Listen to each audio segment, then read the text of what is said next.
Hello and welcome to Lost in Sight. I have a special one for today, deep from the Appalachian trails. Enjoy and don't forget to like and subscribe. I needed the silence.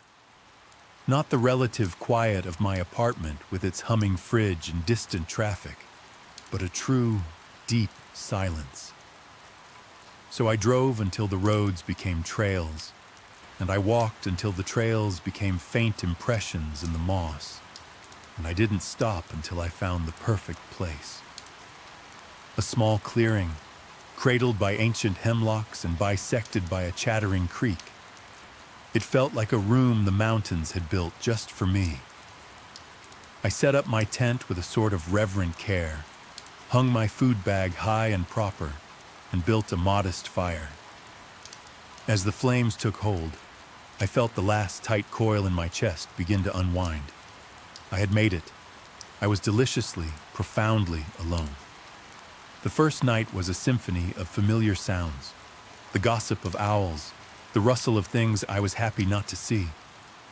I slept like a stone. I spent the next day exploring a sun-dappled ridge, the world awash in autumn fire. I returned to camp tired and pleased, the fading light painting the clearing in long blue shadows. That's when I noticed my coffee pot had moved. I'd left it by the cold fire ring, but now it sat neatly on a flat stone I sometimes used as a table. I frowned, turning it over in my hands. No dents. A clever raccoon, I figured. A little bold, but nothing to worry about. I shrugged it off and made my dinner.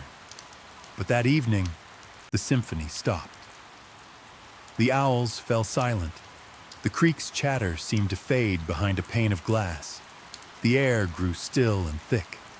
I sat by my fire, and the feeling crept over me like a chill. The distinct, unshakable sensation of being watched. My skin prickled. I scanned the tree line until my eyes ached, seeing nothing but shifting shapes in the gloom. I told myself it was just the solitude, the weight of so many old trees. I went to bed early, pulling my sleeping bag up to my chin. The next morning, by the creek, I found the print. It was in a patch of slick mud, pressed deep. It was enormous, far too large for any boot, and all wrong for a bear. It had a shape, an architecture to it, a broad heel, a long sole, and 5 distinct toes. I crouched down, my heart thudding against my ribs. This wasn't curiosity anymore. This was a cold trickle of something else. I took pictures with trembling hands, the rational part of my brain already scrambling for explanations. A deformity, a hoax.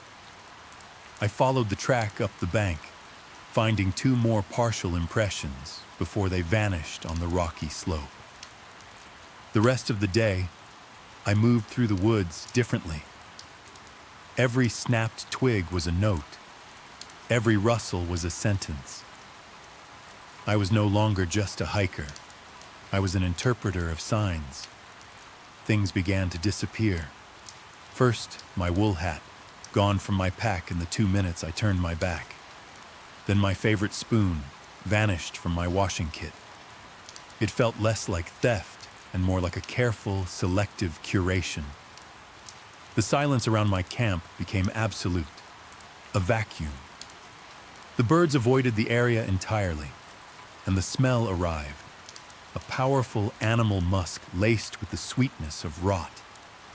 It would wash over the campsite on a windless day, linger for minutes, and then be gone. The nights became the worst. The low, guttural rumble started, a sound I felt in my sternum more than heard with my ears. Then the knocks would answer. Thump, thump, thump, thump. They came from different trees, different distances. They were deliberate, resonant, and intelligent. I stopped sleeping. I'd lie in my tent, my body rigid, listening to the nylon flutter in a breeze I couldn't feel, knowing something was out there moving in the dark. One night, I saw it. My fire was dying, casting weak, dancing light. I looked up to see a shape standing between two hemlocks across the creek. It was a column of pure darkness, taller and broader than any man, motionless. It wasn't a tree. I didn't breathe. The last coal in the fire collapsed with a sigh of sparks, and in that final, fleeting illumination, I saw the suggestion of a massive shoulder, a heavy slope of muscle. Then the dark swallowed it whole. Panic, clean and sharp, finally took hold. I packed at first light, my hands clumsy and cold. I had to get out. I hit the trail at a near jog, my pack jostling, my breath ragged. I hadn't gone half a mile before I found the sapling. A young birch, thick as my arm, snapped cleanly and laid across the path like a barricade. The break was fresh, the wood white and weeping sap. This was no accident. This was a message. I looked slowly to my left. In the deep green shadows of a rhododendron thicket, something shifted. A deeper darkness coalesced. I heard a slow, wet inhalation, the pull of air through a great chest. I didn't wait. I backed up 10 steps, turned, and walked as calmly as my screaming nerves would allow, all the way back to my camp. I am writing this by the last of my light. I am out of food, out of fuel, out of rational thoughts.